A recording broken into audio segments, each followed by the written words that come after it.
National Economic Council endorses recommendations on crisis fuel animal husbandry in Nigeria.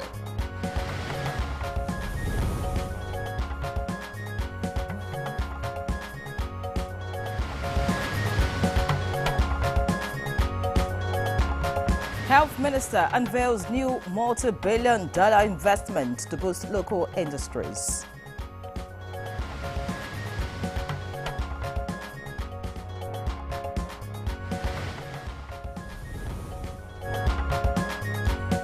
Minister of Regional Development seeks enhanced strategies to trigger more development in regions.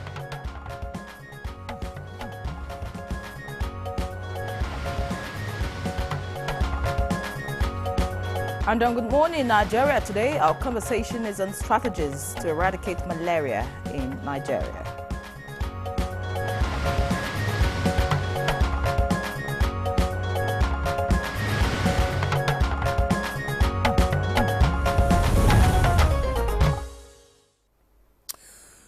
For decades, the world has been grappling with malaria, a life-threatening disease described as one of the deadliest to children. Yes, malaria claims the lives of many infants each year. For instance, in 2021, 95% of all malaria cases, as well as 90% of deaths from the disease, occurred in Africa. A 2022 World Malaria Report indicates Nigeria accounts for 27% of global malaria cases and 31% of global deaths from the disease. These represent the highest in the world.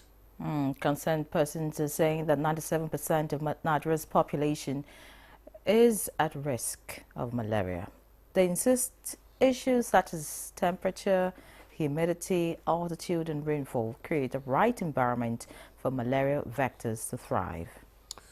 Other issues such as vegetation, resistance to other insecticides, parasites, resistance to anti-malarials, and inadequate health systems all contribute to Nigeria's alarming fatality data on malaria. So far, there have been some initiatives targeted at addressing the challenges associated with malaria in Nigeria. Now, some of these are the National Malaria Strategic Plan 2021 to 2025, which is in its final year, utilizing mosquito-treated nets, investments in indoor residual spraying, and investing in insecticide resistance monitoring. Other strategies targeted at addressing Nigeria's malaria burden include data collection and reporting, utilizing malaria prevention tools like insecticides-treated nets, seasonal malarial chemo prevention medicines, and the R21 malaria vaccine. Let me also mention some other interventions initiated by government. They include strengthening health systems, local manufacturing and production of malaria intervention and commodities, scaling up access to vaccines, intensifying efforts to meet global malaria deadlines, among others. And on Good Morning Nigeria today, we will delve into the possibility of a Nigeria with zero malaria cases. We have guests joining us shortly. Welcome to the program.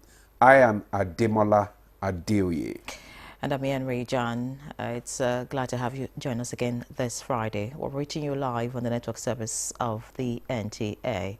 This is Africa's largest TV network. And because of the program, we'll bring you the newspaper review, and then Chukwudi Okoli Ogbaja will join us. But for now, we have Musa Abubakar standing by to give us the morning news. Musa, good morning to you. Good morning to the both of you. And here's the news. The National Economic Council has endorsed recommendations of Livestock Ministry on addressing crisis filled by the current system of animal husbandry, with approval of establishing the National Livestock Development Accelerated Strategy, which targets $90 billion by 2035. NEC also approved the establishment of Cotton, Textiles and Garments Factory Regulatory Authority, among other resolutions. President Bola Tinubu's renewed hope agenda on health is focusing on the localization of healthcare value chain, with a target of creating about 500,000 jobs in the sector in the next few years and investing more than $5.5 billion across 22 major projects in pharmaceuticals, health sector, manufacturing in Nigeria. Coordinator Minister of Health and Social Welfare, Professor Muhammad Alipati, disclosed this at the high-level ministerial dialogue with World Bank President Mr. Ajay Banga during the Health Workers Works dialogue at the 2025 IMF World Bank Spring Meetings in Washington, D.C. Meanwhile, IMF is calling for focused attention on urgent challenges facing Africa at the IMF World Bank meetings in Washington, D.C. IMF Director Kristalina Georgieva emphasized the need for proactive support to African economies amid mounting debt pressures and a shifting global landscape. The Minister of Regional Development, Abubakar Momo, has emphasized the need for regional commissions to innovate strategies that will bring about effective development, especially to regions affected by insurgency, banditry, and communal conflicts. The minister stated this at an interactive session with the Northeast Development Commission in Abuja.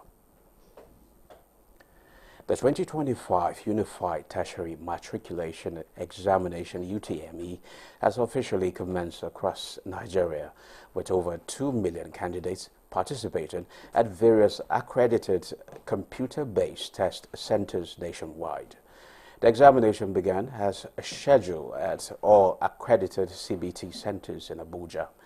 One notable challenge observed was self-induced, as a number of candidates arrived late and consequently missed their examination session. So that's the news for now. Good Morning Nigeria continues after the break.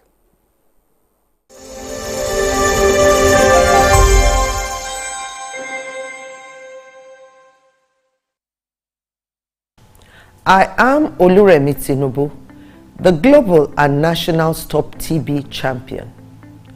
Many people have asked why I've chosen to champion the fight against a disease like tuberculosis. My reason stems from a deep personal experience. I once had a friend who unfortunately fell ill and concealed the nature of his sickness until it was too late. Eventually, after he passed, we discovered he had tuberculosis. Sadly, due to the stigma and discrimination surrounding the disease, he would not speak up or seek for help. His death was a painful reminder that we could have intervened and saved a life if only we had known earlier. Tuberculosis is an airborne disease that primarily affects the lungs, but can also impact other parts of the body. Being airborne means anyone, regardless of their socio-economic status, can contract it. In Nigeria, 1 person dies of TB-related illness every 7 minutes, amounting to 206 deaths every day. Globally, 1 person succumbs to TB every 25 seconds, which is a staggering 3,456 lives lost daily. These deaths are entirely preventable because TB is curable if detected and treated early. If you or someone you know has been coughing for 2 weeks or more, coughing up blood, experiencing night sweats, or losing weight drastically, it might be TB.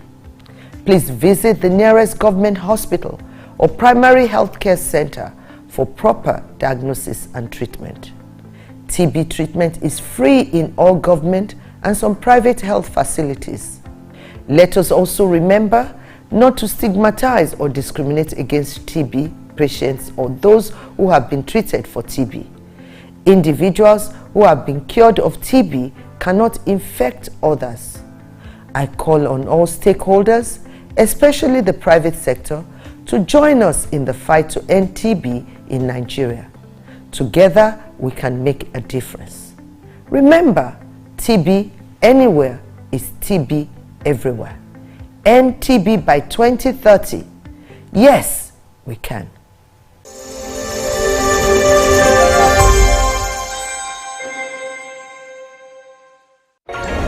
Skincare for my underarms? Let's talk about it. Nivea Pearl and Beauty with pearl extract and avocado oil leaves my underarms soft and beautiful. I get care and 72-hour protection in one deal. Nivea Pearl and Beauty, the only skincare my underarms need.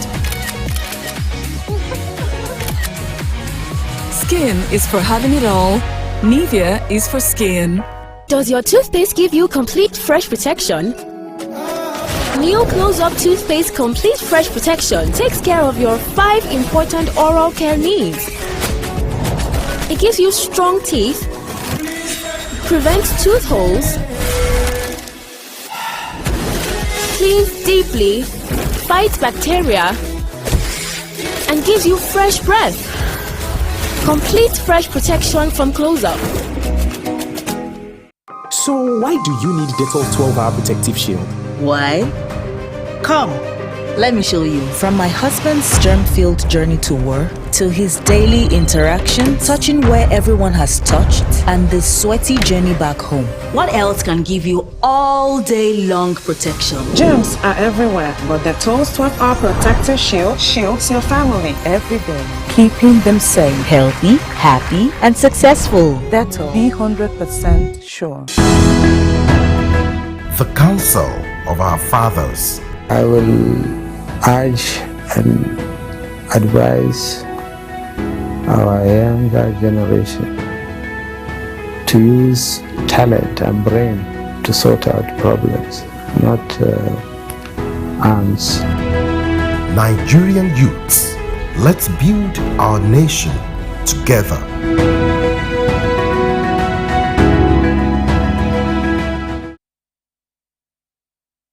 The Nigerian national flag represents our country's history, culture, and identity. It was designed in 1959. The colors are Emerald Green 2.0, which represents agriculture, and Immaculate White represents unity and peace. Know how to handle our flag.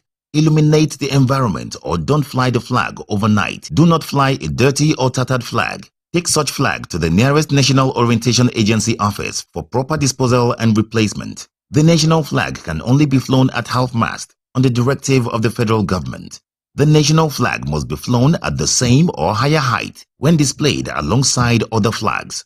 Don't burn or allow the national flag to fall on the ground. Do not print, decorate, modify, or insert the coat of arms on the flag. Our national heroes are not buried with the flag. They are honored by presenting it to their next of kin during interment. Respect our national flag. Be a real Nigerian.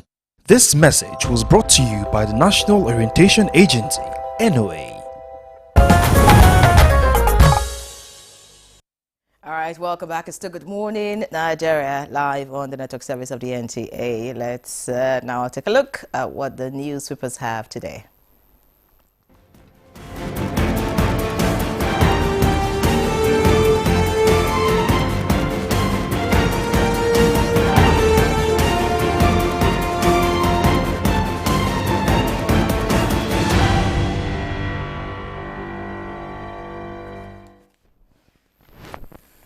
Well, our newspaper reviewer is here, Chukwudi Okoli-Ugbaja. Chuks, good morning. Demola, how are you doing? Thank God it's Friday. It is Friday indeed.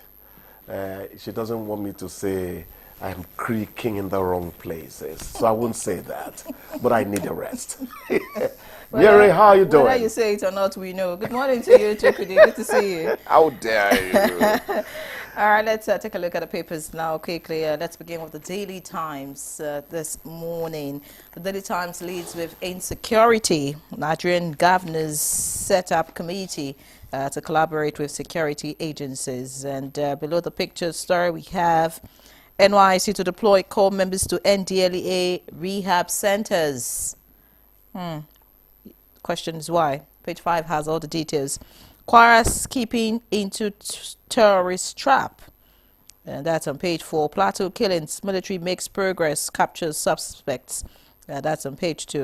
In the red strip, we have alleged $1 billion fraud. Courts grants EFCC's priors to arrest 6 CBEX staff. That's on page 10. And finally, on the front page of the Daily Times, we have NEC unveils $90 billion agribees textile livestock overhaul. That's on page 9. A lot of very technical stories on the front page of the Daily Times this morning. But let's see what the leadership has. Leadership, of course, leads with something different. Today is World Malaria Day, and that's the major headline here. The kicker is World Malaria Day. Families battle malaria with 1.156 trillion naira yearly. And that's on page 4. The statistics is right here on the front page. Not interesting at all. Talking about Nigeria accounting for 27% of global cases. Just right beside the masthead, we have Hajj. That's the kicker. Pilgrims to get travel cash after VP's intervention. That's on page 8. And looking away from all of that, we have NEC approves textile board $90 billion livestock plan. That's on page 24. Happens to be on other papers this morning. And looking below the picture story, we have governors military adopt technology to tackle insecurity. That's on page 7. And of course, on page 24, but making the headline on the front page this morning, we are not surprised by defections to APC. That is credited to opposition coalition. All right, that's the march on the front page of the leadership. Demola. All right, I have the Nation newspaper here, and just above the nameplate of the Nation's newspaper, court okays arrest warrant for 6 CBEX scam suspect. The details, it's on page 2. Then Edu projects more cash accrued from NNPCL. Details of that story can be found on page 28. I remain Labour Party Chairman, Abure insists. Details of that story can be found on page 27. Damago, Delta defections shocking, painful to PDP. More governors to join APC, says Ganduje. Party chair receives NNPP senator orders. Details of that story can be found on page 5. Sanwo-Olu at Harvard, Lagos is investors' delight. Then we have NEC defers discussion on state police. Governors okay tech-driven security approach. Details of that story can be found on page 4. 170 nations delegations for Pope Francis' funeral. Doctor, he died without suffering. Details of that story can be found on page 4. Nelford disburses 53 billion as students' loan. Lecturer fired for sexual harassment. Details on page 6. Chooks. Yes, the Pope's burial is tomorrow. I think he deserves the number of people. We are getting indications. 170 nations. Yeah, it is a big one. Deservedly so. I particularly mention Pope Francis and John Paul. They've been my heroes. Please, all popes, all religious leaders of the different sects, they are important. But it doesn't matter that you have your favorites, even among your children sometimes. So it's understandable. May he rest in peace. We didn't mention the defections in Delta State yesterday. Surprisingly, we didn't. I was listening to former PDP legal advisor Jacob Mark, on a television station yesterday. Quite knowledgeable man, you have to give it to him. And he tried at a point to dismiss the electoral relevance of some of the people who defected. He mentioned former Governor Kowa was able to deliver his state when he was Atiku's running mate and all that. But he did accept that for a governor to move from one party to another, that is something else. And Damagu just said it is painful. It's natural. It is natural. It is their right to do that. I think it is only the lawmakers that the Constitution is very clear and succinct about concerning the scenario for them to defect and all that. Check the Constitution. There's nothing very, very clear about a governor's defection.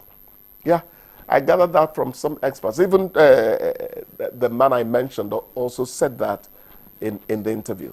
But the point at the end of the day is this. I'm from Delta State, so I should be concerned because I'm involved, as Ojukwu would say. Was it the people's will for our helmsmen to cross the carpet? It is their right. Give it to them. Did they ask the people? Was it our people's will? I'm going to keep calling our people to say, was it our will? Because if it's not our will, something is wrong somewhere. It is. We'll let politicians be themselves. They have right to attitude and actions. But was it our will? That is what would matter to the electorate and also matter to us as journalists, as people who watch society. So that's where I would like to leave the Delta State matter. More to come, by the way. More are coming. Yes. After Governor Iboro, who is coming there? You want my father's house? You want to break the news, but you will hear it soon. To walk away to another political party. That's what Ganduje said now. He said more governors to join APC. Exactly. Ganduje would naturally be optimistic about throwing more hook, line, and sinker into so that another big fish will be caught. That is it. No, but I can assure you that in the coming days you're going to see more defections. That's just it. You know, we refrain from saying things that will make us sound partisan. We are to watch them. But I would like to ask the Nigerian politician, the American system, we tend to be aping. We're aping it. We're not doing exactly what. Do they hear that Democrats cross to Republican Party like that? Do they hear that Republican? So whom are they trying to be like? Since we copied it, that's something for them to think about. You know, this is homegrown democracy. Homegrown democracy. I like that. Homegrown democracy must also contain homegrown accountability to the people. That's what we are concerned about with as journalists. That's the way it will be. All right, away from politics, right. I think we should be talking about this approval of the textile board, by the federal government, a good one, hoping that it will revive the cotton, textile, and garment industry in the country. A lot of people have been asking that, or rather, the call is that we look away from oil and other things, and just and look at other things just so that we can improve our economy. And I think that this board is a good one. And then there's this $90 billion livestock plan, which the vice president also. Approved yesterday. I've not read the story in detail, but from the little that I know, I think that it's a good move by this administration to try to make the economy a bit better. Let me come in from the angle of the 90 billion naira. I was beginning to ask myself, what is my hero, Jega, doing? He advises on livestock and all that. What has he been doing? So I'm happy that something is being said to empower him to do his job. Whoever is, there was something I didn't like when this farmer header crisis was going on. When they created the livestock ministry, some people were saying they should do something for farmers as well. They have been doing things for farmers from time immemorial. I remember when the ADPs were very functional and all that. And let us not be small about this thing. If we develop livestock properly in this country, it's a money spinner for Nigeria as a whole. I always like people to think globally. Don't get into those little crevices in your mind that foster, personalized views and little-mindedness. You understand? So it is a good thing. I like the fact that that is, happening. Let more things happen. If you remember, we also read where Edu is saying that they're expecting more crude and cash in the days ahead. Yeah. All this will percolate Projects, into more more revenue. cash, crude from Exactly. NNPCL. Yes. But it's the good news that NIMET has suspended its strike after the intervention of the Minister of Aviation. There was no way the NIMET strike was going to go beyond 3 days. You cannot give us unsafe skies for 2 hours. So I knew that our friend, each time I had interviews with him when I was on TV actively, that's Keyamu, I always enjoyed my sessions with him. And he has been very proactive in that ministry. I'm not saying it because I knew him, a bit closely. He has been doing well. So I knew he was going to tackle head-on the strike being planned, almost embarked upon by NIMET. It's a good thing. Aviation is one of those vital sectors that need input from special units that service its needs. NIMET is one of them. Very important. Thank you very much. It's very important that we round up here at your session. That's because you've not had malaria. This it's not fair. You didn't talk about World Malaria Day, but it's okay by No, but that's our topic. But that's our topic for today. Fine. Let's leave that to the experts. Oh, So, yeah. okay. We are general knowledge people. You want to say something about it? Just 30 No, seconds. It's just to say that the vector is really something we should try more to nip in the bud. Stagnant water, handling and all that, treated mosquito nets. Don't let us allow the illness to come before we react. So we Let's should be proactive about fighting malaria. it. Yes. Thank you very much, Jukes. Thanks a lot. Enjoy your weekend. And you too. Thank you. All right, All we'll take the parts that are creaking, by the way, over the weekend. We'll take a break now. Good Morning Nigeria continues. Stay with us.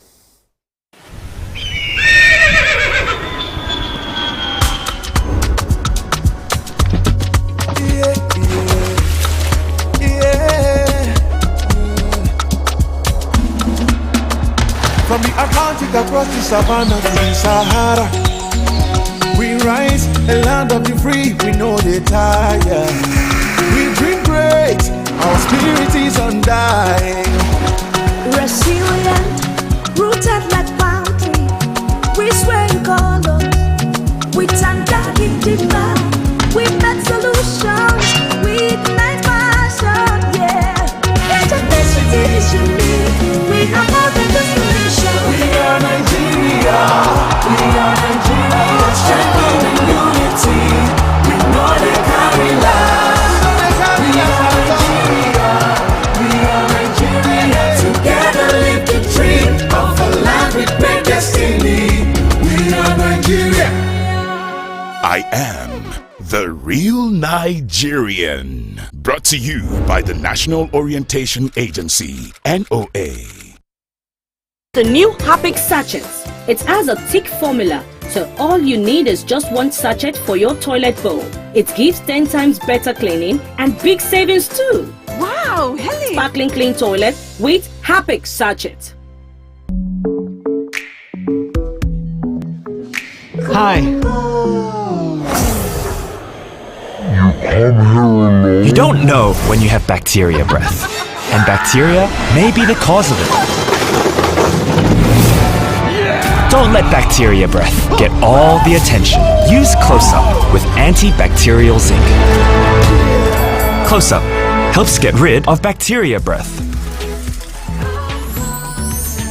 The Nigeria Coat of Arms is the official seal that represents the authority of the Federal Republic of Nigeria, hung on the wall behind the seat of the principal officer of the government, supported by the portrait of the serving president of the Federal Republic of Nigeria. It has 7 features. The black shield stands for Good Earth of Nigeria. The silver wavy band stands for the confluence of rivers Niger and Benue. The 2 white horses stands for dignity. The yellow flora is a common wildflower throughout Nigeria. The red eagle stands for strength. The wreath is in our national colors of green, white, green. The motto, unity and faith, peace and progress, is written on a beautiful yellow ribbon, and it's a maxim for all Nigerians. Be a real Nigerian.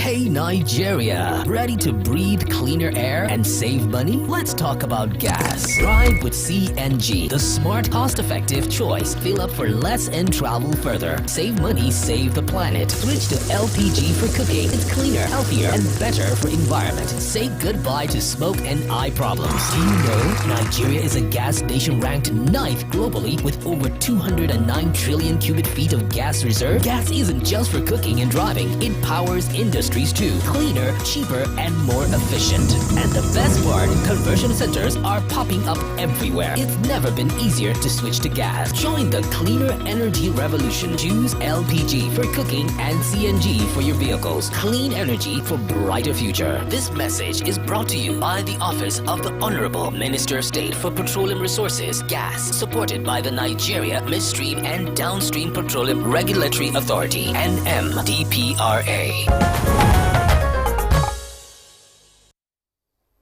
All right, welcome back. It's still Good Morning Nigeria live on the network service of the NTA. Before we bring in our guest, let's take a look at this background report put together by our correspondent Ibrahim Bello Gunda.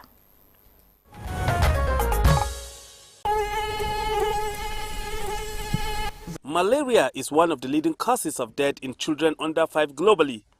According to the World Health Organization, a child dies from malaria every 2 minutes.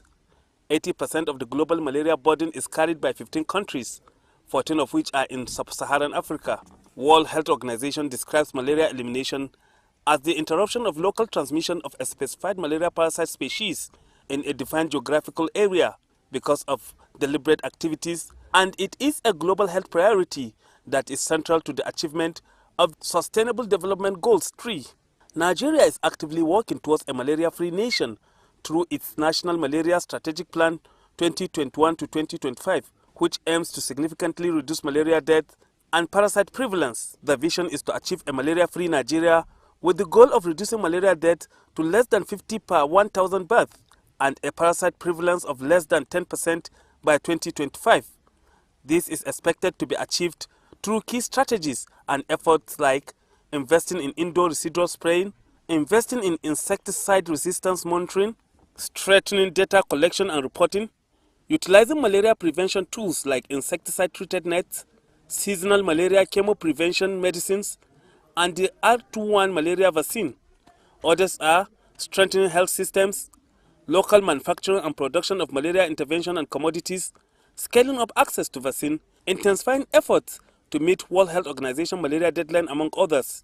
Despite significant investment in malaria interventions, Nigeria has not yet achieved the desired outcome due to challenges like insecticide resistance in mosquito populations, inadequate data collection and reporting, lack of access to quality health service prompting delayed diagnosis and treatment of malaria, and in the long run, leading to more severe cases. What are the current efforts of a malaria-free Nigeria? Are interventions to end malaria yielding the desired result? And what is needed to achieve a zero malaria nation? These and more will set tune for discussion on the program. Thank you very much, Ibrahim Gunda, for that background report. And let's bring in our guest. First, let me introduce Dr. Omokudu Idoho. He is the Managing Director of Society for Family Health. Dr. Idoho, you are welcome to Good Morning Nigeria. Thank you for having me. All right. Also joining us here is Dr. Shekarau Emmanuel. Is the Head Case Management National Malaria Elimination Program. Dr. Shekarau, welcome to Good Morning Nigeria. Yeah, thank you so much for having me. Good. Still joining us here is Christine Maduete, is a UNICEF Nigeria country representative. Welcome to the program, Christian. Thank you. Thank you for the invitation. All right. All right. It's also an honor for me to introduce other guests, and they are not right here with us in the studio, but Professor Safia Brisibe joins us via Zoom. He's a professor of family medicine and the commissioner of health in Bayelsa State, and also the co-chairman of the National Emergency Medical Treatment Committee. Many thanks, Prof, for joining us again today. Oh, thank you so very much for having me. It's always a pleasure being on your program because it's doing a lot for Nigerians, actually. Thank you, Prof. Also joining us from Kebbi is Nasir Umar Zaga, Program Manager, Malaria Elimination in Kebbi State. Many thanks for joining us, sir.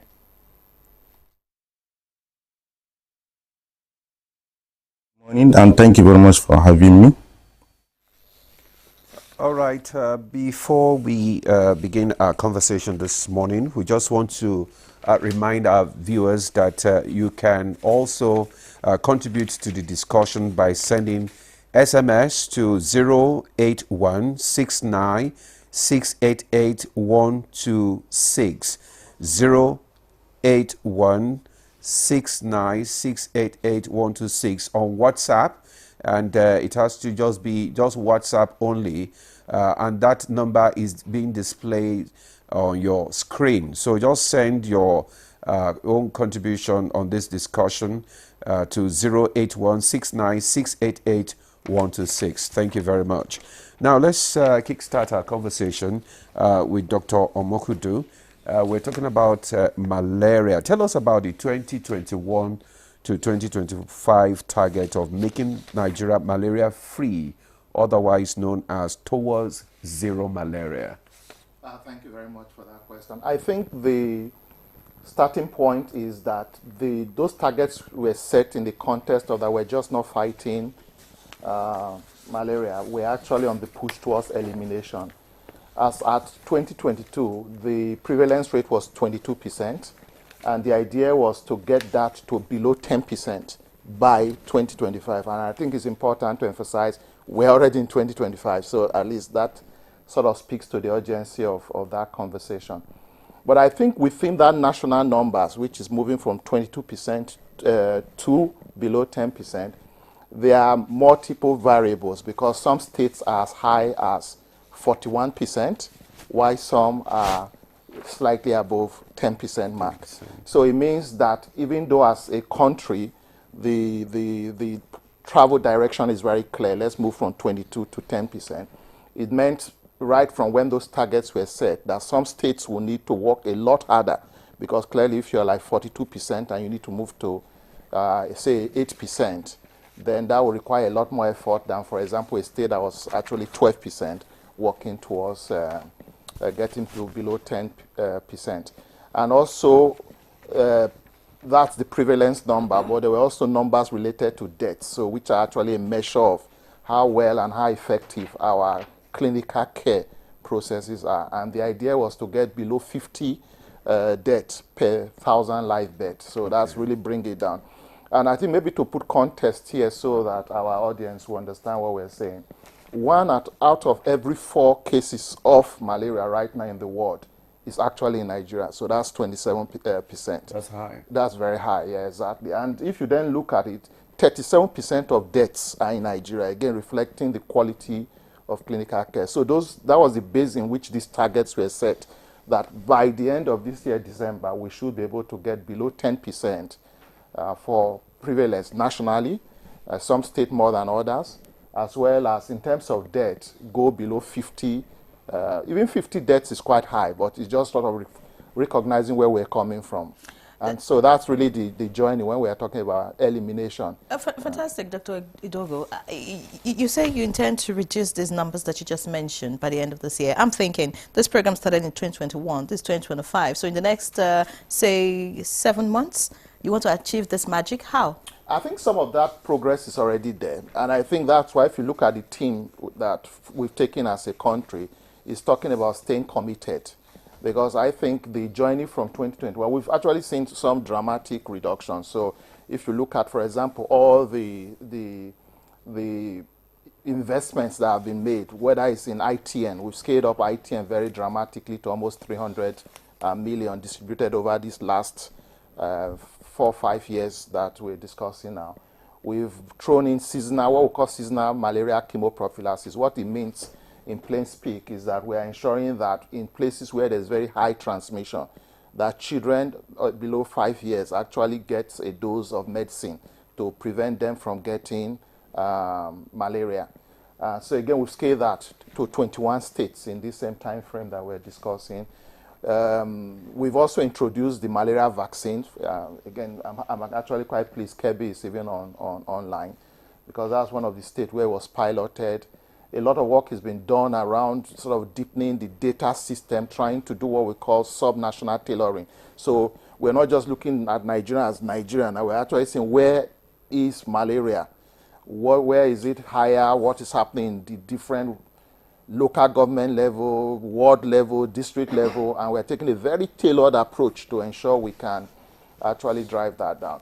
I think in addition to all the, of course, technologies, approaches we've taken, there've also been a massive push around sort of building the political will that actually would help us achieve these targets, including, for example, the council that the minister just recently inaugurated in 2022.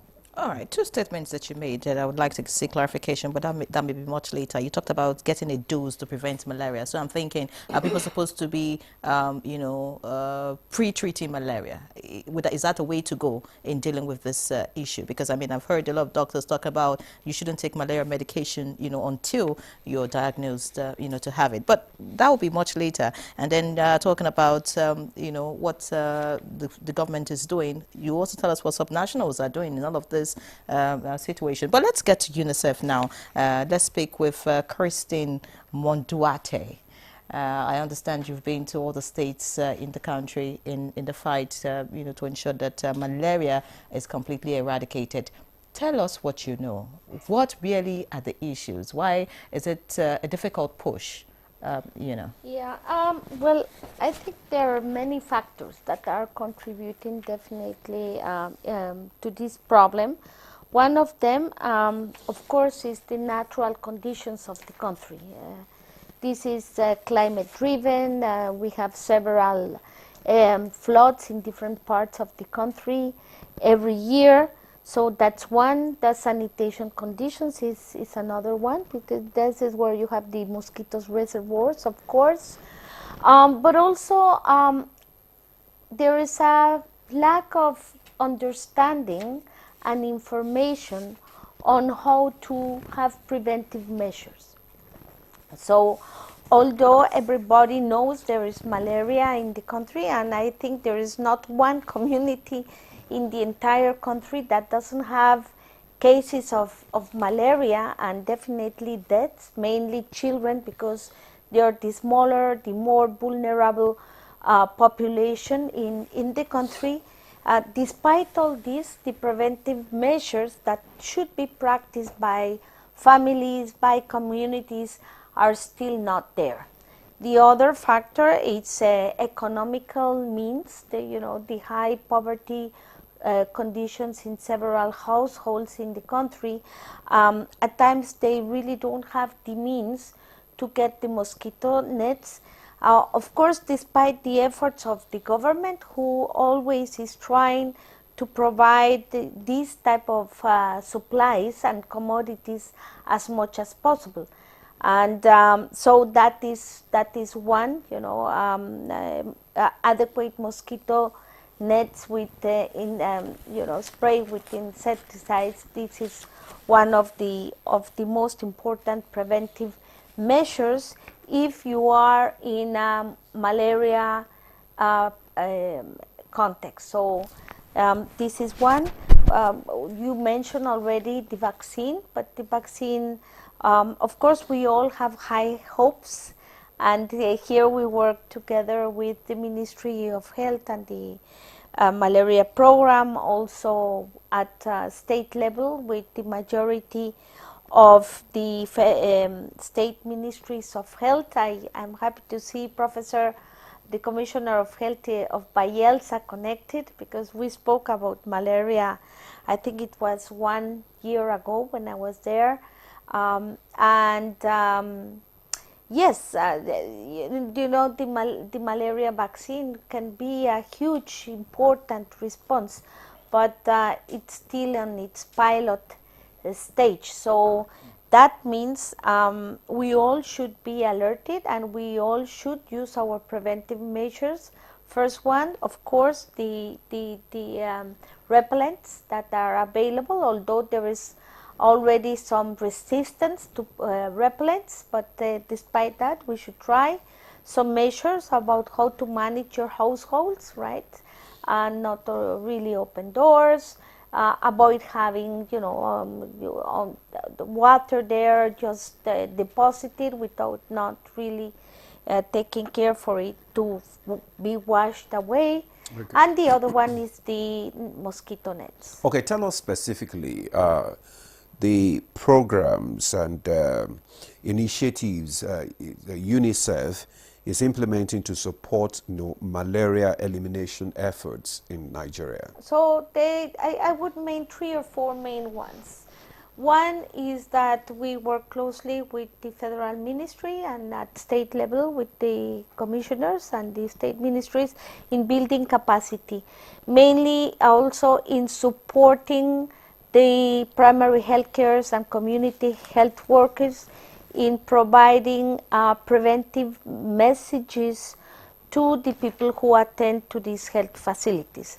Second, we contribute to the country's efforts in the campaigning and awareness raising. So we always speak about awareness raising, but in other words, for all the people that is watching this program, awareness raising is having the enough information for you to understand first the seriousness of the problem, and second how to prevent it, and third how to have curative attention in health in case you already got the malaria.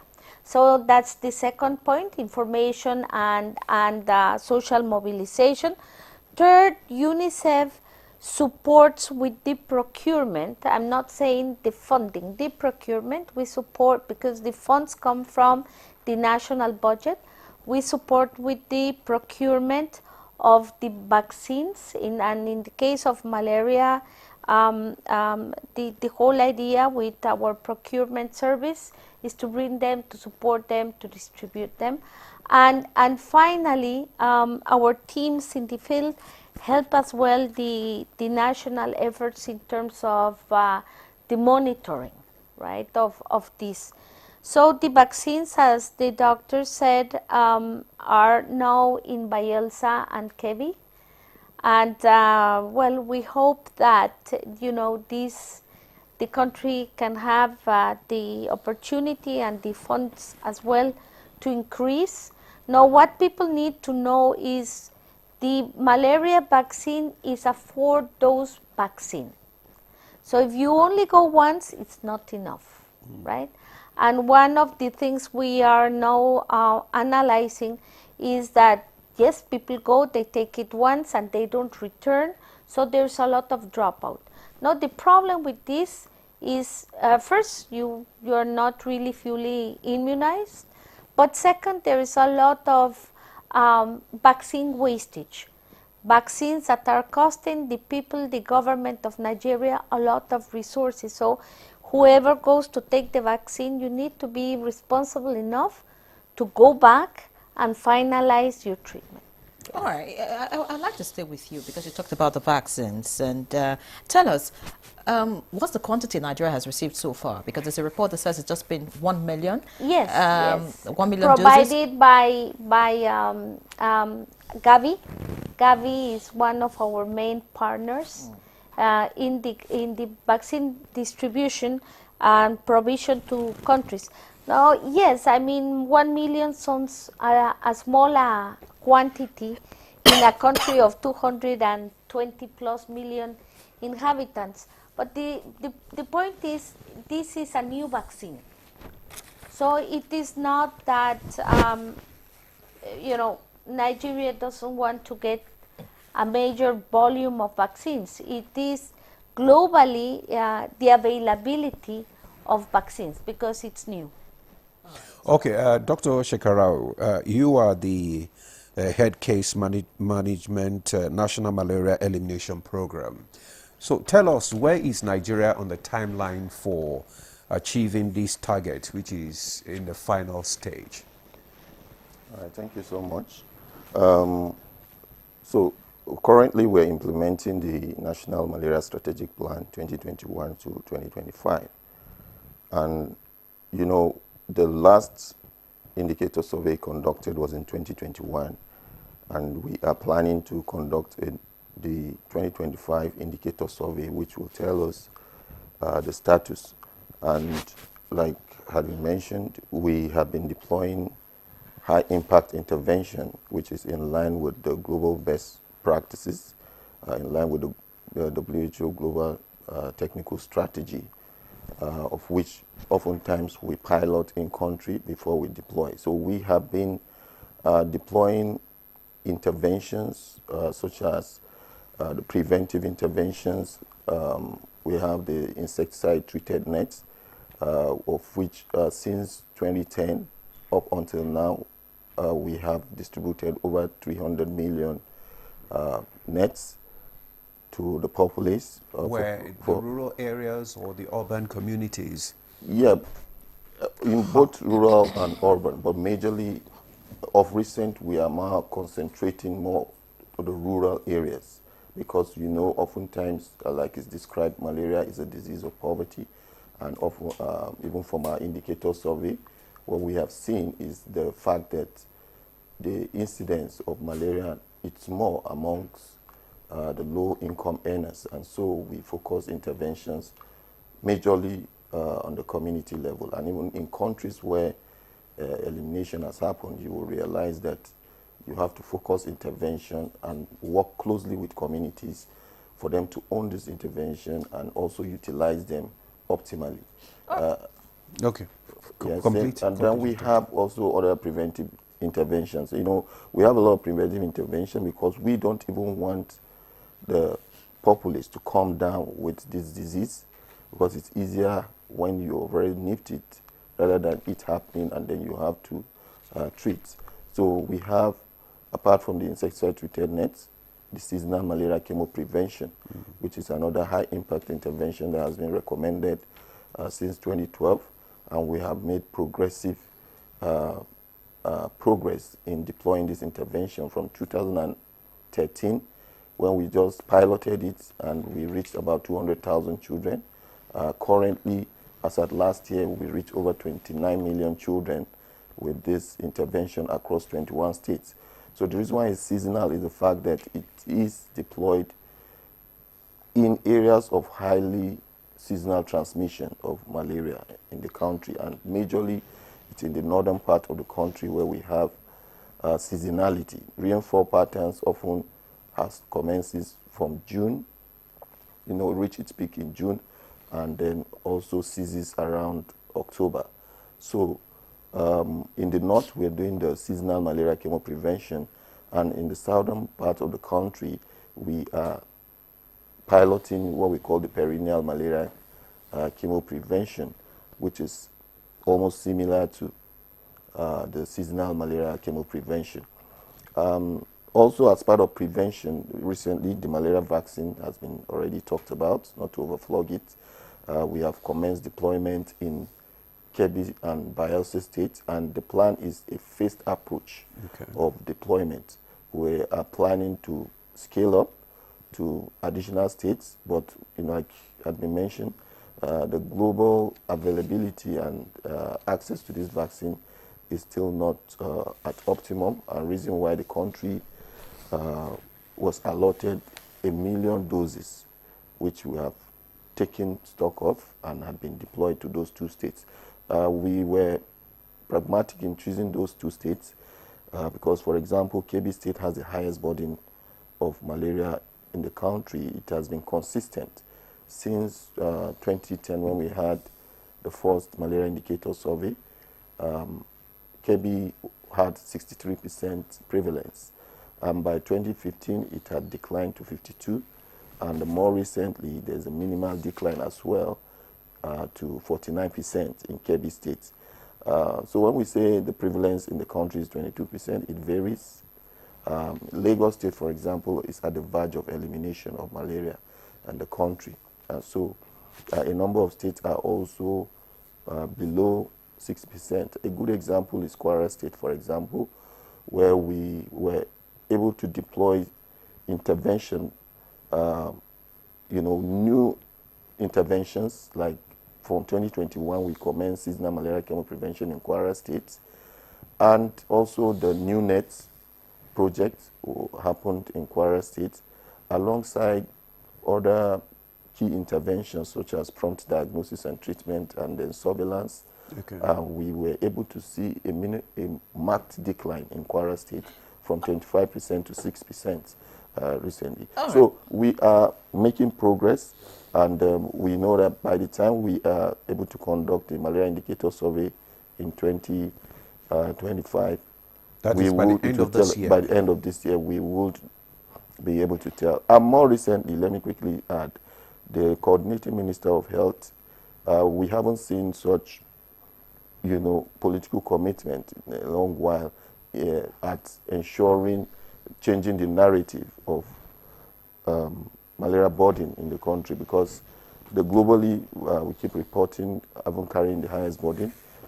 He had organized a rethinking malaria roundtable discussion with global leaders, all the top names, a lot of resource persons that had helped other countries to bring down the burden were convened and deliberated, and he had set up the AMEN group, where we have top malaria resource persons across the globe coming to advise Nigeria. That's the Advisory on Malaria Elimination in Nigeria. That's the AMEN.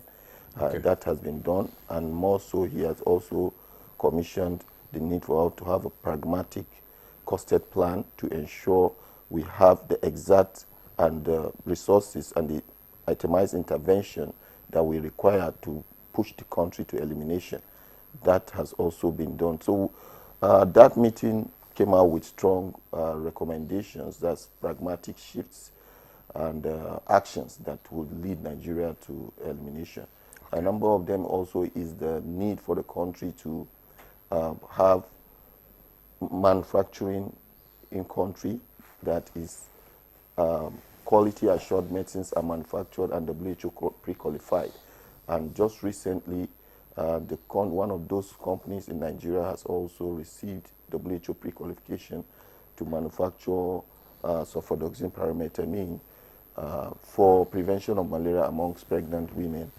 So those are just a few of some of the progress. All right, thank you, Dr. Shekarau. I've been itching to ask you. You talked about the last indicator survey, and you said the last was done in 2021. I'm just wondering, for a program that's supposed to last from 2021 to 2025, shouldn't there have been another survey, say, after 1 or 2 years, just to know what progress has been made and if strategies should be changed, considering the fact that the program is supposed to end this year and was supposed to be achieving net zero? Yeah. So why the delay in the indicator survey? So excellent. So how these things are done is the fact that when you are implementing strategic plan, there is what we call the midterm review. So the midterm review, you assess your progress, and that we had done in 2022 to assess how far we have fared, what are the interventions that we have actually deployed and deployed well, what are the challenges that we are confronted with in order to refine the strategic plan and focus.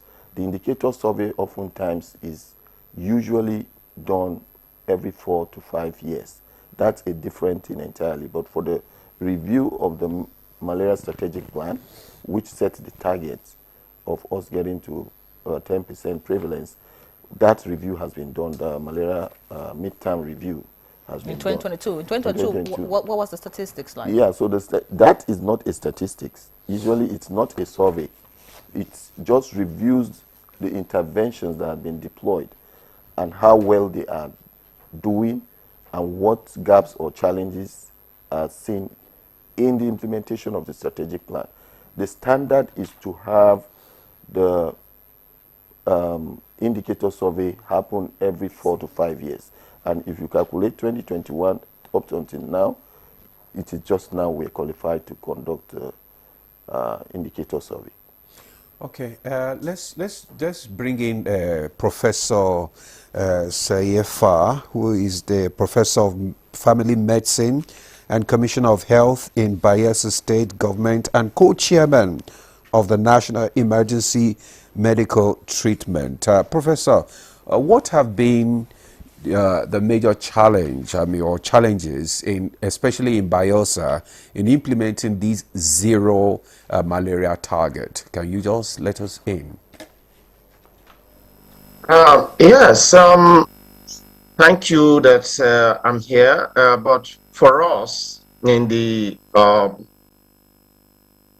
Assured Prosperity Administration of Governor Oyediri, is that we, as a state, we are reinvesting in primary healthcare and sustainable financing. We are reimagining malaria control using innovations, data, and partnerships, and reigniting the fight through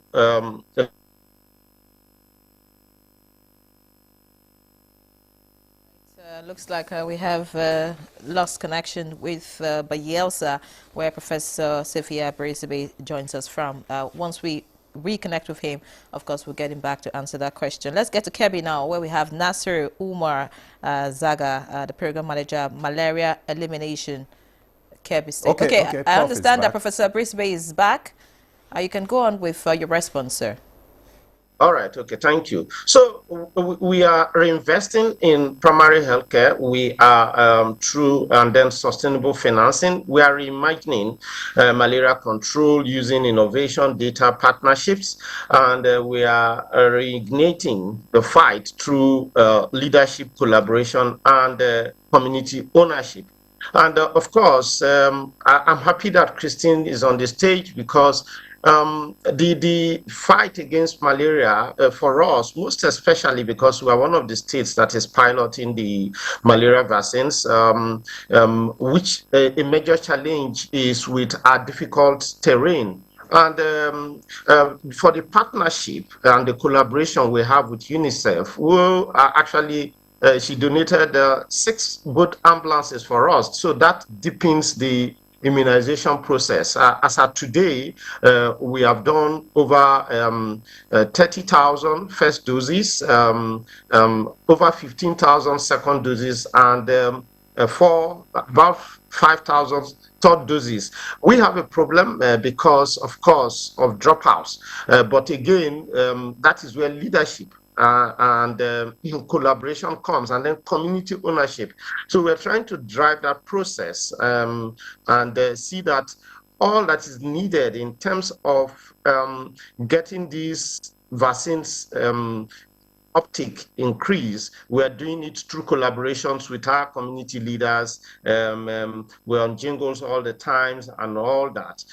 Outside that, outside this vaccines itself, what we are also doing is to see that the issue of mosquito-treated bed nets is the uptake increases. So periodically we organize outreaches to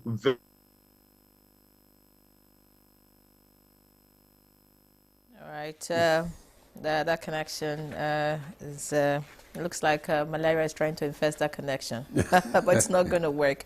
So let's get to Kebbi. Nasir Umar Zaga is there. Let's hear from him what Kebbi is doing differently and where they are in terms of achieving zero malaria status.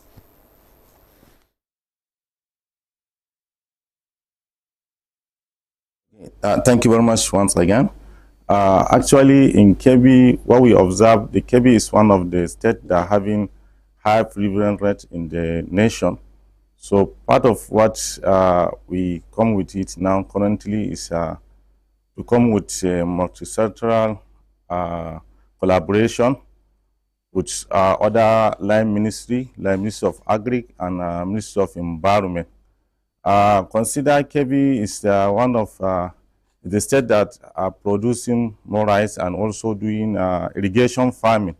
So it's on the other hand that malaria elimination program, they are trying to reduce the vector Y in the agri on the process of doing irrigation farming.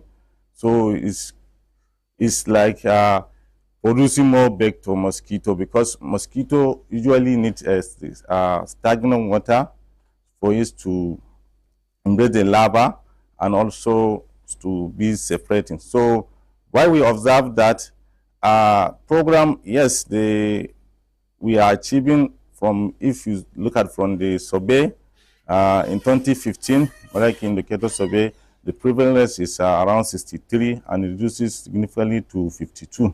And now currently is around 49%. So we still having the high prevalence rate in the state, in the nation. So we see that collaboration with other line ministry will bring for us to get to for us to able to reduce the vector within the environment. And also we also liaise with the Ministry of Environment, because they are the one that are taking care of issue of fumigation and also sanitation, to see how we can able to line with them and reduce this prevalence. Then we also have challenges on the issue of this new malaria vaccine R21. Currently we have vaccine in the States, but usually because it's a new vaccine, most of new vaccine usually is used to become in a campaign. But this malaria vaccine was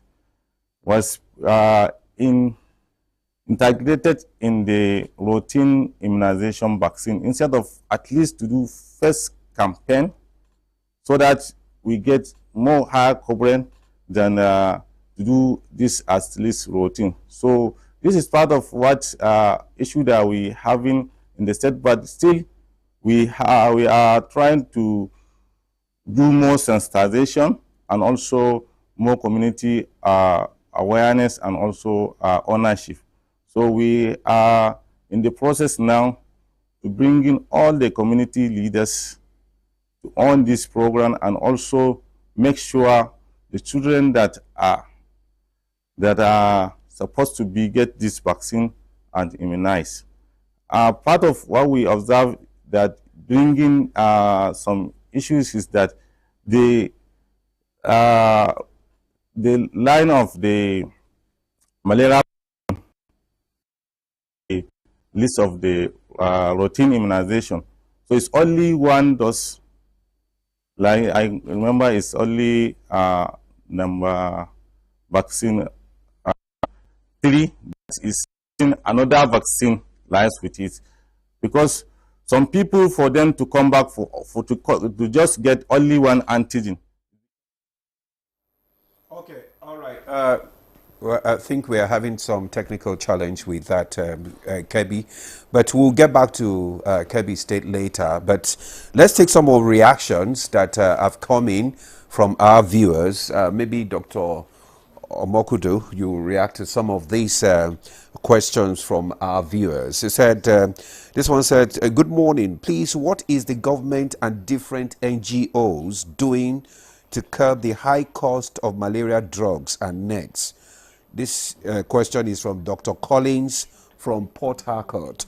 And the other one says, good morning all. What we really need in Nigeria is the complete eradication of the mosquito that brings the malaria.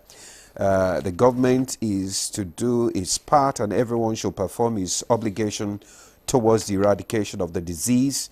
Meanwhile, prevention should take the center stage. This is Jumai Sajer.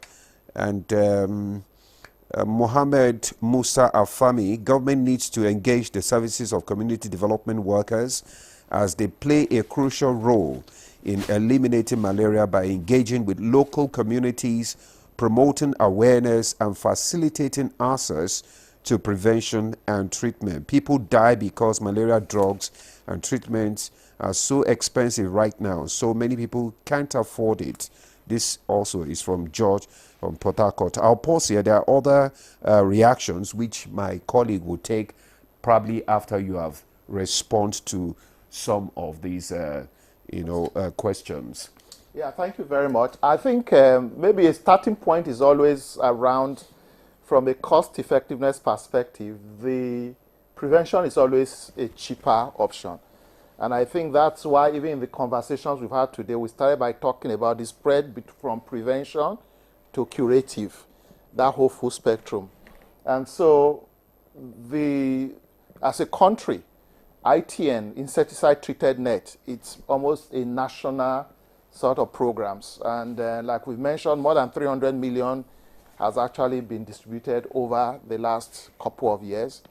I think the first key sort of appeal from us is for those nets to actually be used for what they're meant for. So we really need to take individual charge. We need to sort of reignite our own individual commitment, our community commitment, to ensure that children, pregnant women sleep under those nets. I think that's really will be a major game changer, because that will reduce even transmission and therefore the need to actually then buy medicines. But to come to the first question there, which is a more specific question that's really around the cost of medicine, I think it's a big, big problem. And I think it's a problem that even nationally is being recognized. I know the minister is something he's focused a lot on. And I know there are different strategies that the ministry and the government is actually been pursuing, including one that is focused on increasing local manufacturing, which my colleague talked very extensively about here, that the more we're able to produce locally, the more government is able to sort of incentivize what we call bulk buying, which is one of the things that I know has been put into this year's budget. The idea, for example, that the health insurance can buy malaria medicine in bulk and they make all these widely available. So those are some of the strategy. Increase local manufacturing, look at the idea of bulk purchasing and to make it more sort of broadly available. For us as an organization, the Society for Family Health, we are also very focused on looking at what we call a social marketing. That's like somewhere in between the free and the commercial available to actually increase availability of medicine. And we do have our brand, which tries to respond to that, Top Mark, in terms of that. So that's a very practical way we've been doing that.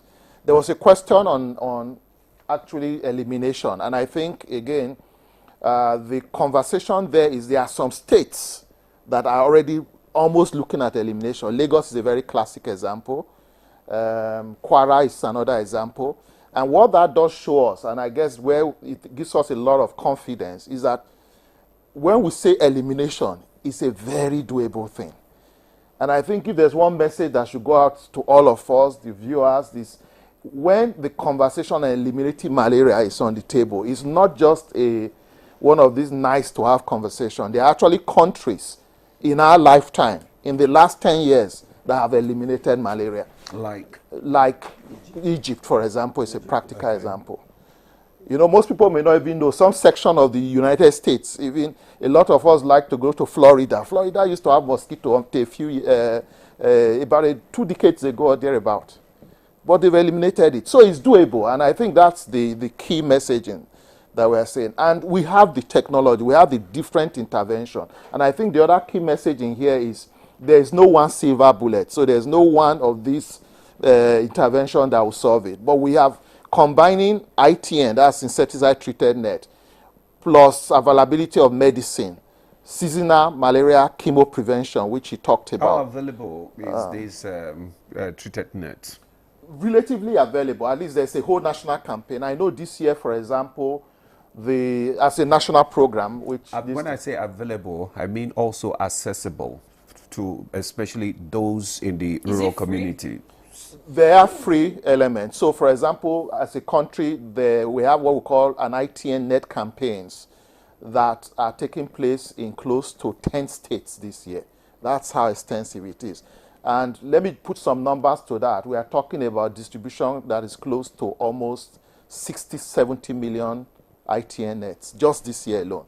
And that's why we keep ensure that this is reach out distributed and it is that's free one as thing it that should Society be. for Family Health we've done over the years. It's something we've done over the last 15. In response to that, comment that you just made, I have a message that speaks to that. This one says, I'm trying to get the one on net. It says, I'm listening to your program. Good morning, Nigeria. My name is George. I'm texting from Port Harcourt, Nigeria. I'm watching your program. It's interesting, no doubt. But please, can your guests be honest about what they are saying? Because those mosquito nets they are talking about is being sold in many hospitals. And in fact, they hawk it in traffic.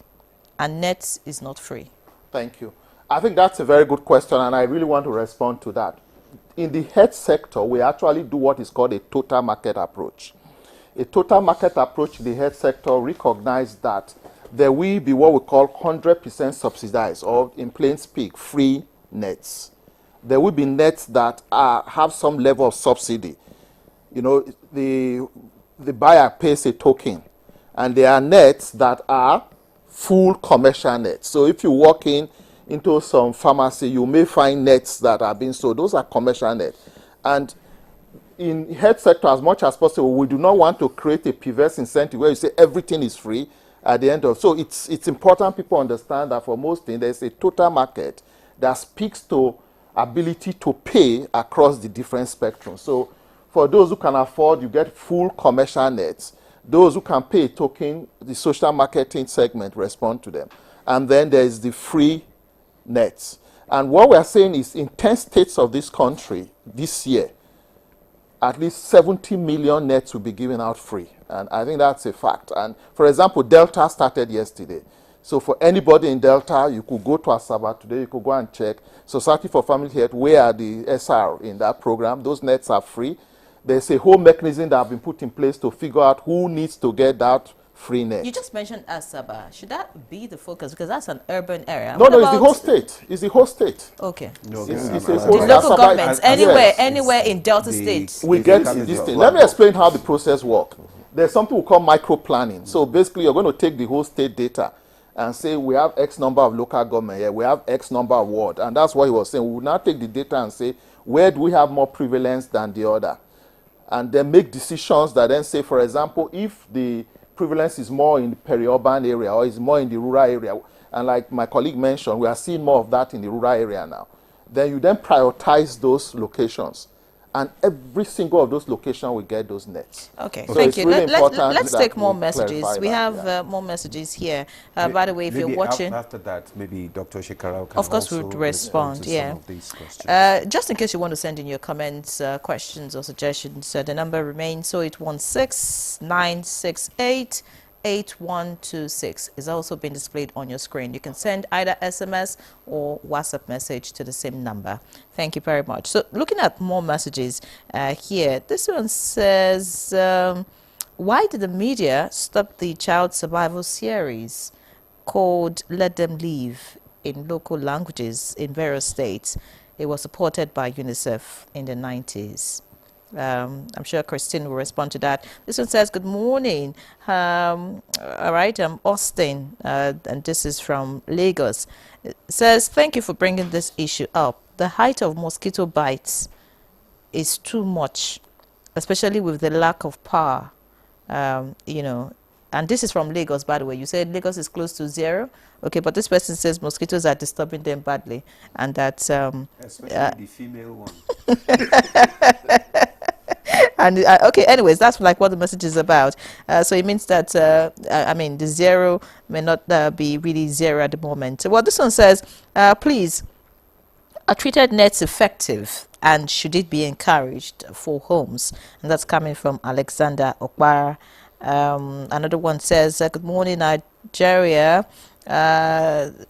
Why don't you look at places where these mosquitoes dwell and find a way to bring in, okay, well, just talking about option towards 0 malaria in Nigeria. That's Anna from Ago Place. Not sure where that is in Nigeria anyway, but talking about how we can actually eliminate mosquitoes in places where they dwell. So I'd like your response, you know, to some of these comments from our viewers. Thank you so much. Well, let me start with maybe a kind of sensitization and enlightenment. In that the presence of mosquito does not translate to that mosquito carrying the parasite. So what we are more aimed at is to... Which one carries the parasite? The male? Female. Is the female. Anopheles. Is the female Anopheles mosquitoes. Why female all the time?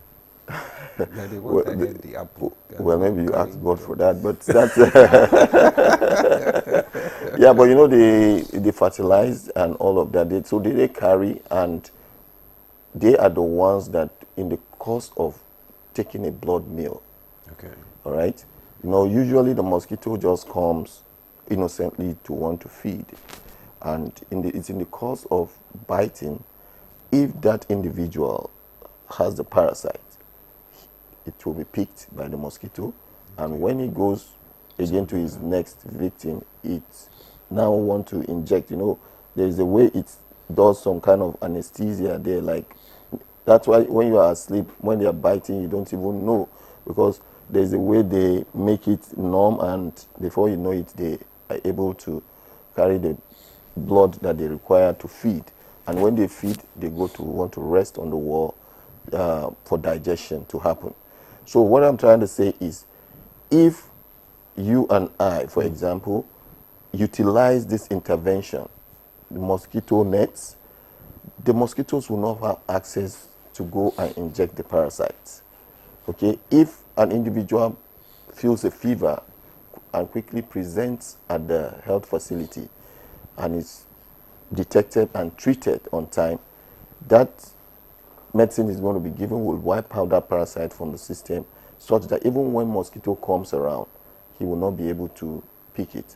All the countries that have eliminated malaria, they still have mosquitoes. Is it United States? Is it China? Is it where? There's still mosquitoes. They are, it's part of the ecosystem. They have to exist in any case. You can't possibly wipe out, exterminate the mosquito population. Otherwise, you are even causing another ecosystem problem. Okay. So mosquitoes will always be there, but they can exist without a parasite. So the parasite that you want to is the parasite that's why you hear us talk about parasite prevalence. Okay. Yeah, because it's that parasite that the mosquito carries to an individual and injects into that individual that gives the malaria. So I want to allay the fears of the populace to say that the fact that they see mosquitoes around do not imply that those mosquitoes carry the parasite, because of the several interventions were put in place over the years. You know, pregnant women, they take sulfadoxine pyrimethamine to wipe out the parasite from the system, because now another problem is the pregnant women, because of the placenta, the parasite loves that nutrient area, so it accumulates there, and we try to use certain intervention to wipe out that parasite from the system. Then the seasonal malaria chemo prevention, which is a monthly administration of sulfadoxine pyrimethamine and amodiaquine, in order to, you know, reduce the parasite load in children under 5. And you will realize that most of our intervention will target the vulnerable groups, because they are the ones that are likely to die from the disease, including the malaria vaccines and all of that. So with all this intervention, you will realize that over the years, the transmission is being, you know, truncated and minimized, such that even when these mosquitoes occur, they are not carrying those parasites. Like in Lagos, of course, mosquitoes will exist in Lagos, water bodies and all of that. But because of years of intervention, and you know, Lagos, when the health system in Lagos is fantastic, for example, and access to commodities and what have you, it's not an issue, including infrastructure and all of that. So all those cumulate to help the state to attain that pre-emination status, which was recently launched by the Lagos State How effective governor. are these nets, you know, in dealing with this? I mean, those that are hawked, I mean, we see all kinds of nets everywhere. You know, you find them in shops, you find them in, you don't know which one under the sun, everywhere. So how do you know which is effective against malaria? Or is it that anything called nets can prevent mosquitoes? Yeah, so the nets that have the insecticides are the ones that are effective. That's why it's called insecticide treated. It is such that when those nets are hung in the house, How do we identify those particular ones then? Yeah, ideally it should be. That's why we encourage patronizing quality assured commodities, like the ones that are, like my colleague had mentioned, that we distribute through mass campaign. You can be rest assured those ones are insecticide treated, and it's in the bid to even repel or even kill the mosquitoes. When they come close, they are unable to. And these interventions, we don't just deploy them. They are tested. They are in line with best practices.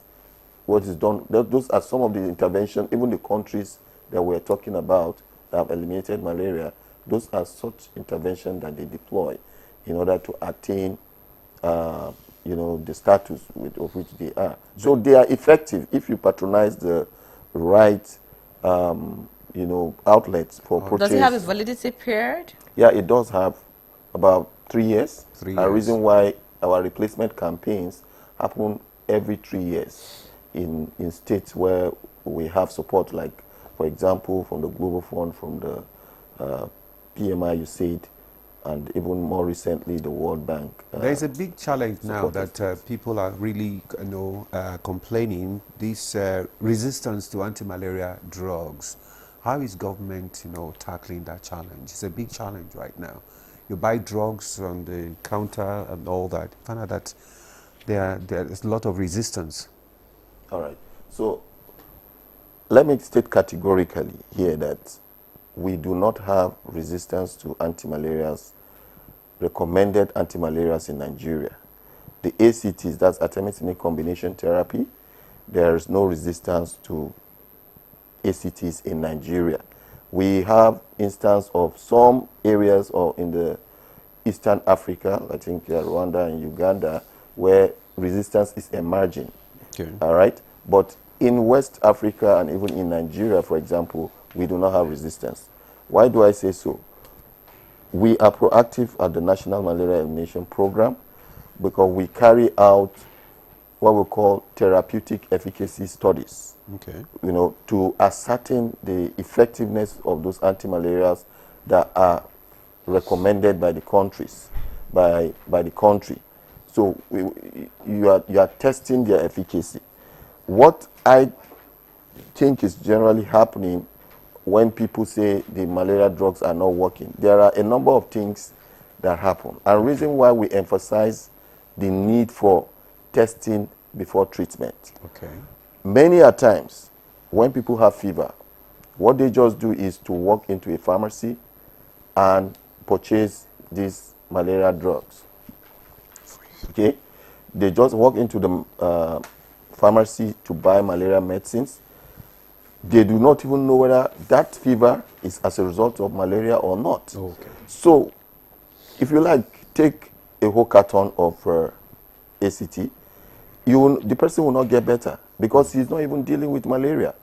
Then, a lot of times if they actually have been tested and they are found to be positive, especially in children or even adults, once you get home, when they get home, they take the first dose, they take the second dose, they feel better, they leave the remaining dose, the remaining days they are supposed to take.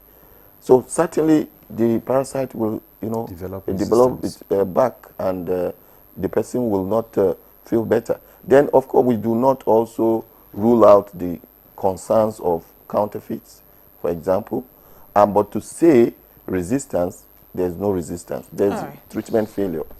Thank you very much, Dr. Shekarau. We need to pause here. We'll be back shortly. Keep your messages coming in, and of course, the conversation continues. Stay with us.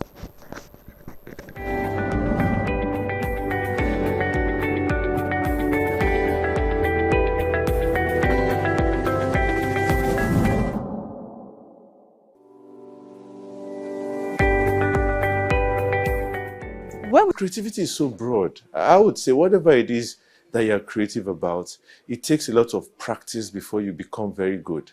So if it's something you intend to pursue, it's something you have to keep doing. You have to keep practicing. It's not going to be an overnight success, which a lot of people look for. But if it's something you're determined about, but the drawback rather, is that you need what is called staying power. While you're developing your creativity, you need to earn a living. So I know that's where the conflict usually comes in, especially with the hardship in the country and all that. But I think a lot of encouragement from the private sector to create incubator hubs. We've had some of those in tech. We need those across various sectors as well. Incubator hubs where these ideas can come in, be developed, be encouraged, be funded, and then we can expand it from there. Content creation, while it may sometimes get a bad rap, I think it's actually very important because we have to see ourselves. We have to see ourselves living our lives. We have to show and share our stories. I think that's very important. Now, the job after that is to be able to digitize those stories into something that can provide data and insights, that can ensure that we can be able to support whole-scale industry in these spaces, to ensure that the amount of money that each content creator is getting exceeds what is currently happening for many content creators. The same content creator who lives in Nigeria will be earning less than a content creator who's living in the US or the UK or Japan. And we've got to also bridge that gap, because most of that is being driven by the ability of the consumers to pay for those goods, and also the pricing that many of these platforms have. So I think this is not the job for the content creators and the young people. This is a job for people like myself in the ecosystem who can help support the right pricing, to advocate for the right policies, to support economic development for consumers who want to consume that information and that content. And even beyond content creation, we're seeing that many people are stepping in behind the camera.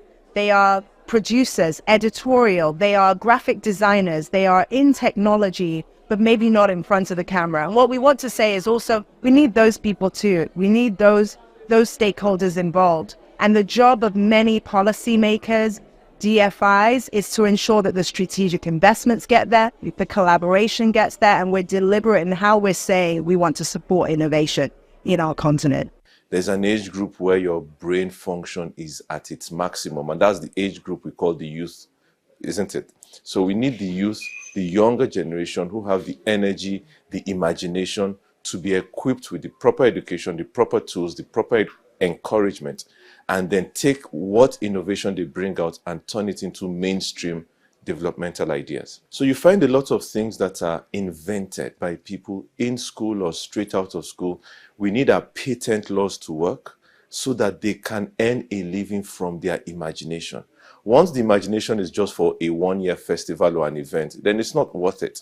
Somebody creates something, we need to get our patent laws to work, we need to enforce them, and then the private sector can use those patents to develop things and encourage more people to be more creative. Back in the days, yes, you had to be an engineer, a lawyer, a doctor. Today we have programmers, we have AI specialists, we have people that are doing ethics on genetics. Those things didn't exist 50 years ago. So there are new areas that need to be explored. The question really, apart from the parenting, does our educational curriculum cater for what the needs of the world will be in the next generation? Because our curriculum is dealing with the issues of the past. We need the government and the private sector to redo the entire educational curriculum to be forward-focused, not retroactive.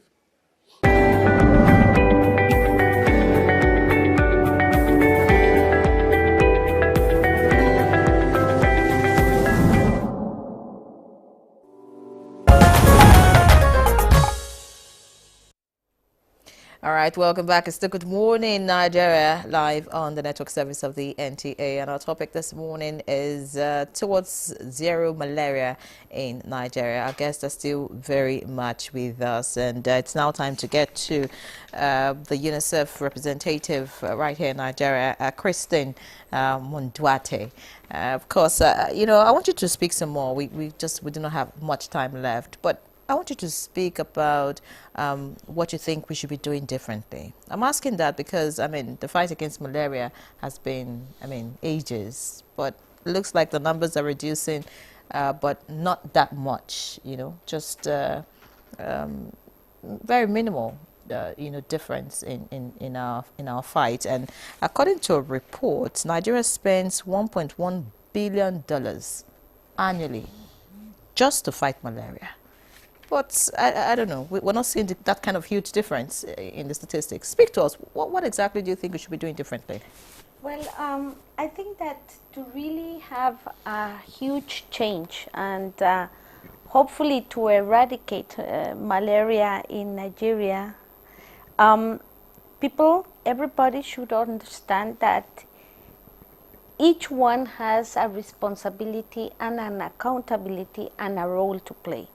So what I frequently hear, in Nigeria, yes, there is a primary responsibility from the federal government and the state governments to prioritize and to make the service accessible, to support in prevention actions and campaigns, to ensure that people understand how to do the preventive measures. There's also not really into the health sector responsibilities, but there are other responsibilities in terms of environment, in terms of sanitation that needs to be considered. And that is what we call the service provider side. But another key factor is the rest of the country, right? So if any citizen, any person that lives in Nigeria knows that there is a problem of malaria because they have had malaria, their neighbors have malaria, or anyone in their community have malaria, and they know how to prevent it, they should prevent it. They should be disciplined enough to follow the practices such as using the bed nets, right? That's one. The other one is because we heard the medical information that was provided, it's a parasite. If you receive the treatment and you don't finish the treatment, you will continue having the parasite. But the most challenging piece here is that you will transfer the parasite to other people through the mosquitoes. So one family member might have the parasite. The mosquitoes are there in the home and they are biting one member and then biting another member. So that is the way how you transmit the malaria. So I'm saying this because it is not just the public sector responsibility. It is the responsibility of everybody in the country. Once one of the key actors fail, then it doesn't work. And I hear today, we have to speak with religious leaders, with traditional leaders. They have a responsibility to call their communities and say, this needs to happen without exception. Because the problem here is that the exception makes the rule. Okay. So I really make a huge call. We heard the millions, billions of nairas that are invested in the country to treat malaria. By now it should have been eradicated with this huge investment. So whatever is invested needs to be efficient, effective, productive.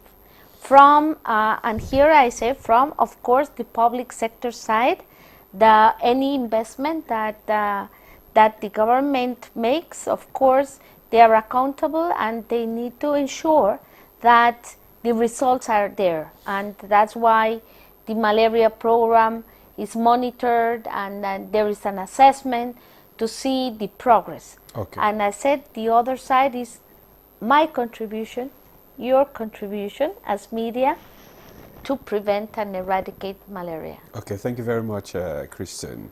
Whatever money that is invested must be efficient, effective, and productive. All right, let's go to our Zoom guest. I'm talking about Professor Seyefa in Bayelsa. I would just want to ask this question because when Dr. Shekara was talking about the treatment, he said a lot of people have wrong diagnosis for the treatment of malaria, and that is why they complain of sometimes that there is this resistance to anti-malaria drugs. I want to find out in your state, how can prompt access, how can access to prompt and effective malaria diagnosis and treatment be improved on? Do you have in your different health centers, do you have correct, where people can go for treatment and get the right diagnosis, for the treatment of malaria? Thank you very much. About malaria is one of the first instance presentation at the primary care level, both in hospitals and even in primary healthcare facilities. And for us, what we try to do, because it's a work in progress, just like what Christina said, we have multi-stake partners, stakeholders. So it's responsibility of everybody. First is to see that we get advocacy and get communities to be involved in a way that presentation is early. Under 5, mortality increases when these children are presented late, and even some disbelieve that, look, malaria is not even caused by mosquitoes. So we try and re-engineer that process and see that our health insurance scheme is robust enough.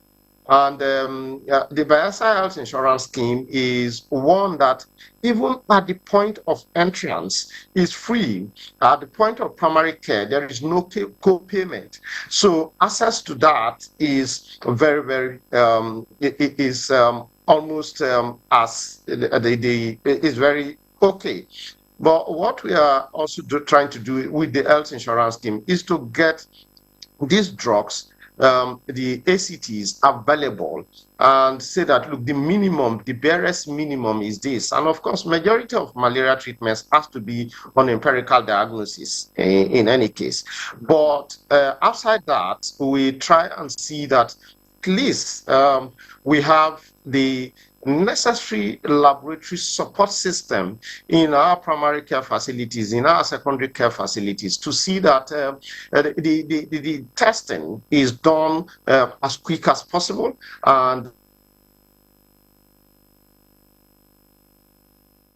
all right, what do I say about this connection? As always, we need to recommend ACT. I'm sure the doctor would do that for us. All right, let's see if we can get to Kebbi. Quite unfortunate that the network is not too stable, but let's see if that of Kebbi is better. As we round up the conversation, Nasir Umar, please speak to us really. What are the steps you intend to take in the next 7 months? Just so that Kebbi can attain the 0 status.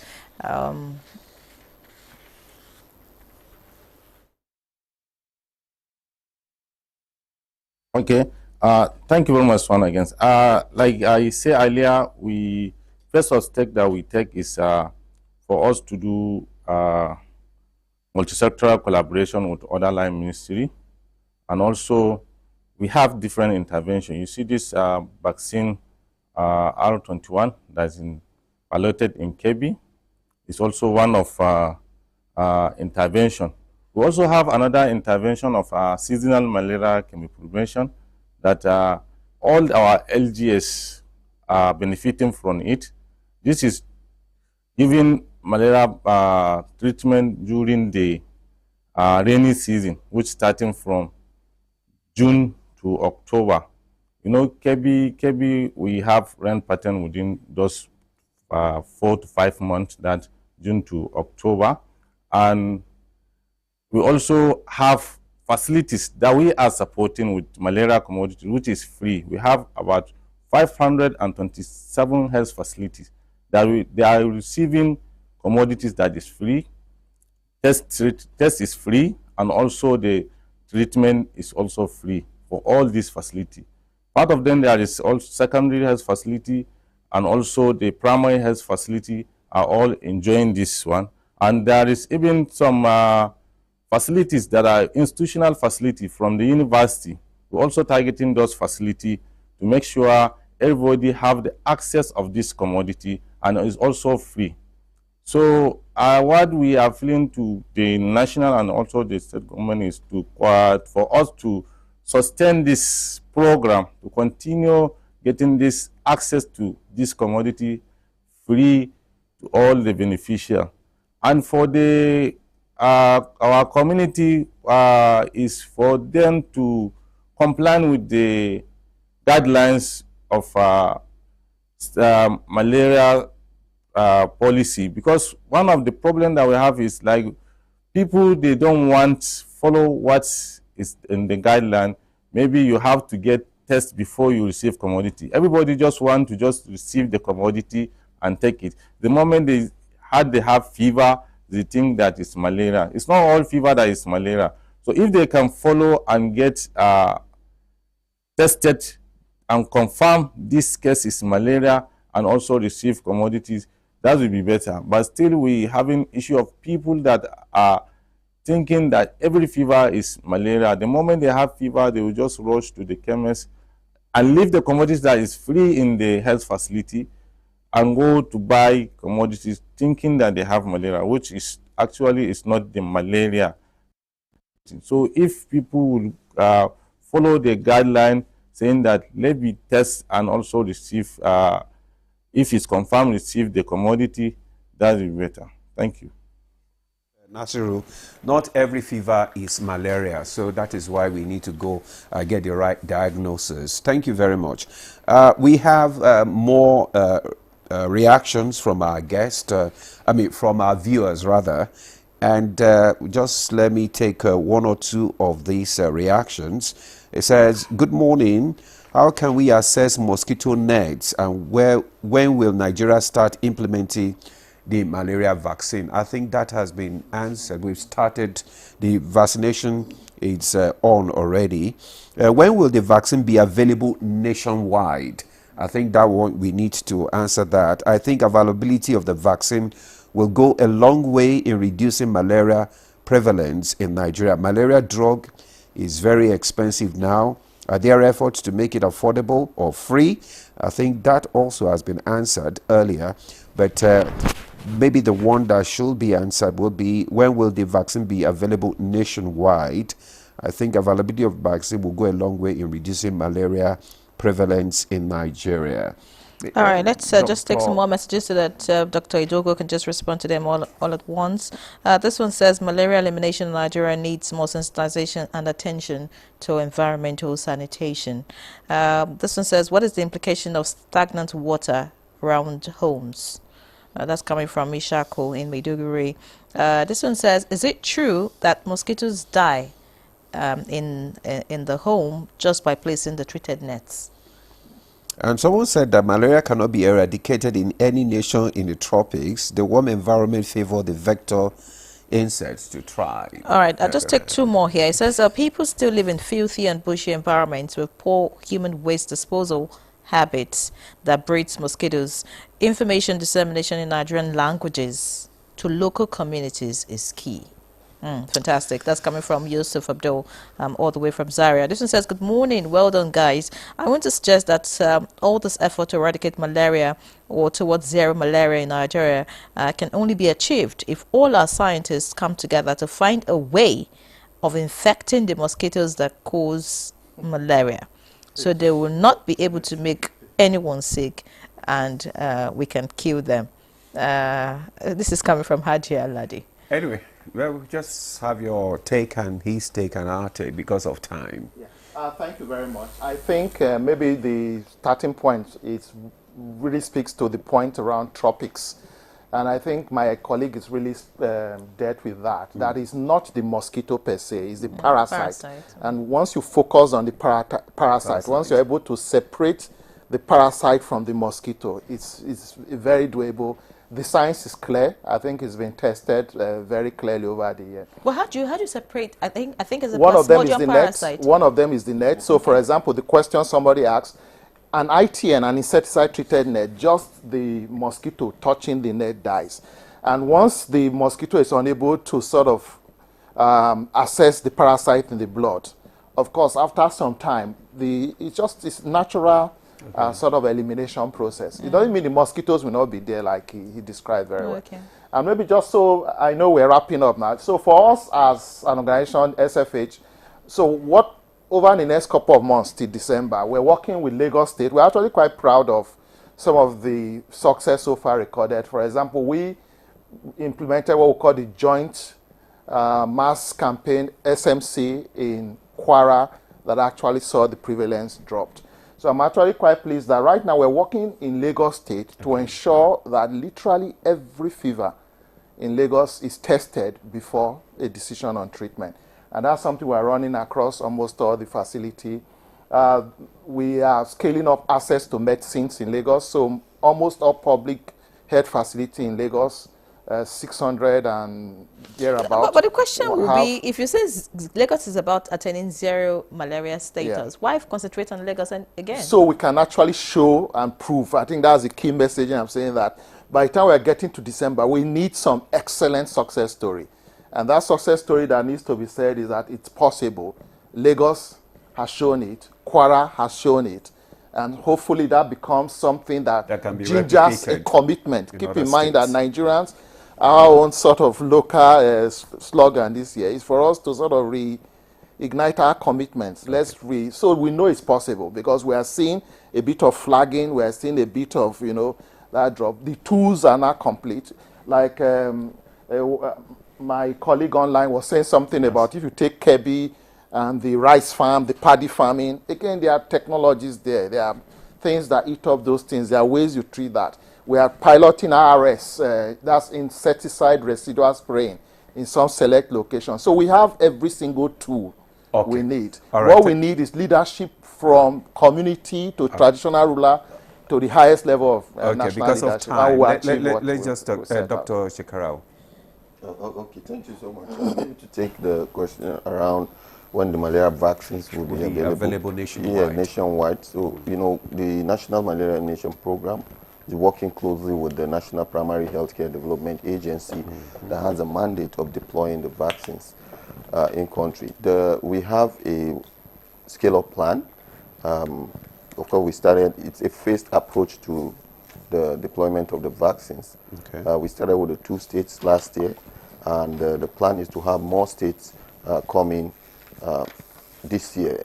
Possibly the plan is to have about additional 17, even though some challenges here and there around the fact that the vaccines are actually expensive, and also the availability and accessibility nationwide.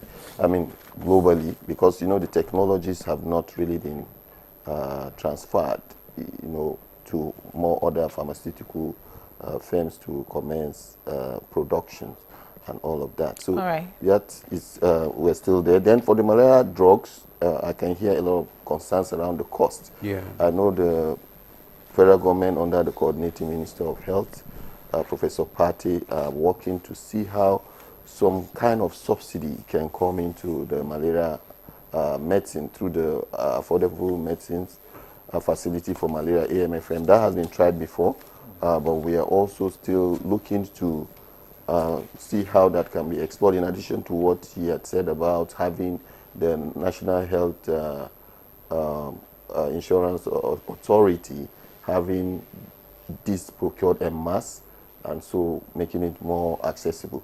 And if I may just quickly wrap up, here is the need for the populace to utilize this intervention. We have these interventions, deployed across the country as much as possible. All right. And the need for populace to patronize, to use the seasonal malaria chemo prevention, utilize the nets, sleep under them, and not collect these nets and go and fence farms and what have you, and all of those. So Thank you need very much. to utilize those interventions. Dr. Shekarau, we're what running about out of time. Kristen? Maybe you can just give us Yes, well, your parting shots. maybe I will have an ask to all the viewers of the program, and it is about, you heard the different points of view. Today you learned the different efforts that are being made in the country. Now you have a responsibility, whoever is looking at the program, and your responsibility is to widespread the information on what is malaria, how you can prevent malaria, and how you can contribute to eliminate malaria. So this is a straightforward message. UNICEF is present here for several decades now.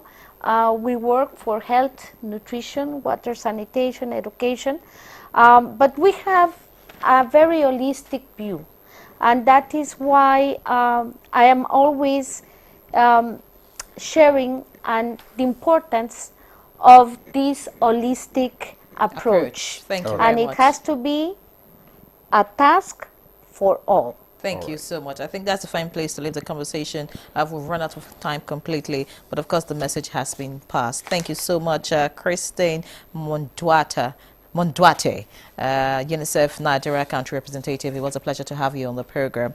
Of course, we do also sincerely appreciate Dr. Emmanuel Shekarau, Head Case Management National Malaria Elimination Program. Thank you so much. We hope that you continue the effort and we get to hear some success stories. Dr. Omokodu Idogu, Managing Director, Society for Family Health. Thank you so much for your thoughts on the program. And of course, although the network is a bit poor, we appreciate Professor C.F. Brisibe, Professor of Family Medicine and the Commissioner of Health, Bayelsa State, and the co-chairman of the National Emergency Medical Treatment Committee. Thank you so much, Prof. Nasiru Umar Zaga, the Program Manager, Malaria Elimination, Kebbi State. We do sincerely appreciate you both and look forward to seeing you some other time. All right, so that's Good Morning Nigeria this Friday. It's World Malaria Day. Do your bit. I'm Henry John. Live locked on the NTA. Well, I'm Ademola Adeye. Do have a lovely weekend. Bye for now.